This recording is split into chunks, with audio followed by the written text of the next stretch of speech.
എല്ലാവർക്കും നമ്മുടെ ചാനലിലേക്ക് സ്വാഗതം. ഇന്ന് നമ്മൾ വരിക്കച്ചക്ക വഴറ്റി വെച്ചിരിക്കുന്നത് കൊണ്ട് അട തയ്യാറാക്കുന്നത് എങ്ങനെയാണെന്നാണ് കാണിക്കുന്നത്. നേരത്തെ നമ്മൾ വരിക്കച്ചക്ക വഴറ്റി സൂക്ഷിക്കുന്നത് എങ്ങനെയാണെന്നുള്ള വീഡിയോ അപ്ലോഡ് ചെയ്തിരുന്നു. അതിൻ്റെ ലിങ്ക് ഡിസ്ക്രിപ്ഷനിലുണ്ട്, എല്ലാവരും ഒന്ന് കണ്ടു നോക്കണം. അപ്പോൾ ചക്ക നമ്മൾ ഇതുപോലെ വഴറ്റി വെച്ചിരിക്കുന്നത് കൊണ്ട് അട തയ്യാറാക്കാൻ വളരെ സിമ്പിളാണ്, വളരെ ടേസ്റ്റി ആയിട്ടുള്ള ഒരു 4 മണി പലഹാരവുമാണ്. അപ്പോൾ വീഡിയോ ഇഷ്ടപ്പെടുവാണെങ്കിൽ ഈ ചാനലൊന്ന് സബ്സ്ക്രൈബ് ചെയ്യണം. അപ്പോൾ നമുക്കിനി വീഡിയോയിലേക്ക് പോകാം. ഇവിടെ നമ്മൾ ഒരു ഇടത്തരം ചക്കയാണ് വഴറ്റി വെച്ചിരിക്കുന്നത്. അത് നമ്മളിപ്പോൾ അടയുണ്ടാക്കാൻ എടുക്കുവാണ്. ഇതിൽ നമ്മൾ നെയ്യും ഏലക്കയും ജീരകവും ഒക്കെ ചേർത്ത് വഴറ്റിയെടുത്തതാണ്. അപ്പോൾ അതുകൊണ്ട് അതൊന്നും നമ്മൾ അടയിൽ ചേർക്കേണ്ട ആവശ്യമില്ല. പിന്നെ ഇതിൽ ചേർക്കേണ്ട പൊടികൾ ഏതൊക്കെയാണെന്ന് പറയാം. ആദ്യം നമ്മൾ ചേർക്കുന്നത് 100 ഗ്രാം തരിയോട് കൂടിയ പുട്ടുപൊടിയാണ്. പിന്നെ വേണ്ടത് 100 ഗ്രാം അപ്പപ്പൊടി, ഇനി 100 ഗ്രാം റവ, പിന്നെ ചേർക്കുന്നത് 150 ഗ്രാം ഗോതമ്പ് പൊടി. ഇനി നമുക്ക് വേണ്ടത് തേങ്ങാ ചിരണ്ടിയതാണ്. ഒരു തേങ്ങാ ചിരണ്ടി എടുത്തിട്ടുണ്ട്, ഇതുകൂടി നമുക്ക് ചേർക്കാം.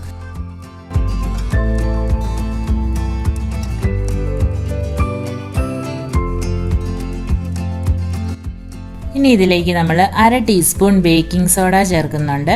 എന്നിട്ട് ആവശ്യത്തിന് ഉപ്പിട്ടിട്ട് നന്നായിട്ട് തിരുമ്മി യോജിപ്പിക്കാം.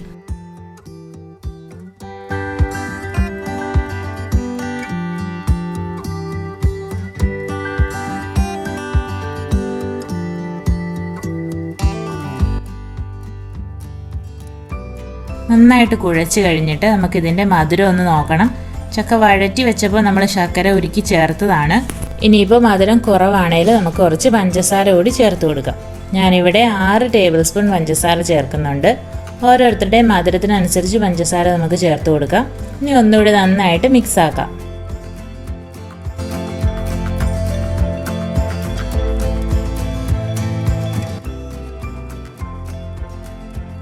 ഇനി നമുക്ക് അട ഉണ്ടാക്കാനായിട്ട് ഒരു ഇഡ്ഡലി പാത്രത്തിൽ കുറച്ച് വെള്ളം അടുപ്പത്ത് വെച്ചിട്ട് അതിലേക്ക് അപ്പത്തട്ട് വെച്ച് കൊടുക്കാം. ഇവിടെ നമ്മൾ അട ഉണ്ടാക്കുന്നത് പൂവരശിൻ്റെ ഇലയിലാണ്. നമുക്കിതിന് പകരം ഇടന ഇലയോ വാഴയിലയോ ഒക്കെ ഉപയോഗിക്കാം.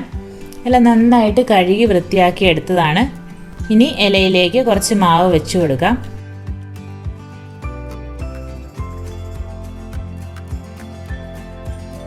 എന്നിട്ട് ഇതുപോലെ മടക്കിയിട്ട് ഇഡ്ഡലി പാത്രത്തിലേക്ക് വെച്ച് കൊടുക്കാം.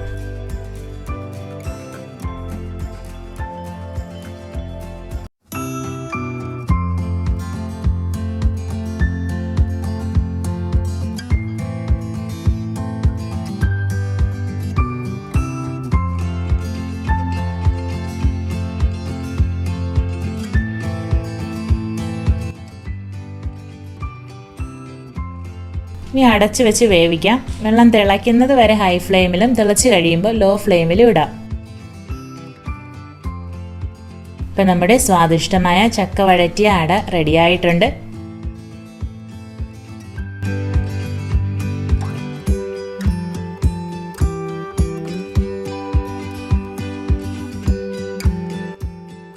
ഇത് നല്ല സിമ്പിളായിട്ട് ചെയ്തെടുക്കാവുന്നതാണ്. വളരെയധികം ടേസ്റ്റി ആയിട്ടുള്ള ഒരു 4 മണി പലഹാരമാണ്. അപ്പോൾ എല്ലാവരും തീർച്ചയായിട്ടും ഇത് ട്രൈ ചെയ്യണേ.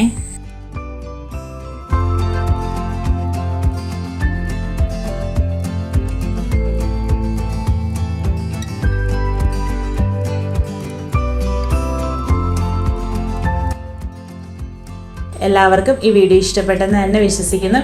അപ്പോൾ നിങ്ങളുടെ അഭിപ്രായങ്ങളൊക്കെ കമൻസ് ആയിട്ടൊന്ന് അറിയിച്ചേക്കണം. അപ്പോൾ അടുത്ത വീഡിയോയുമായി വേഗം തന്നെ കാണാം. Thank you.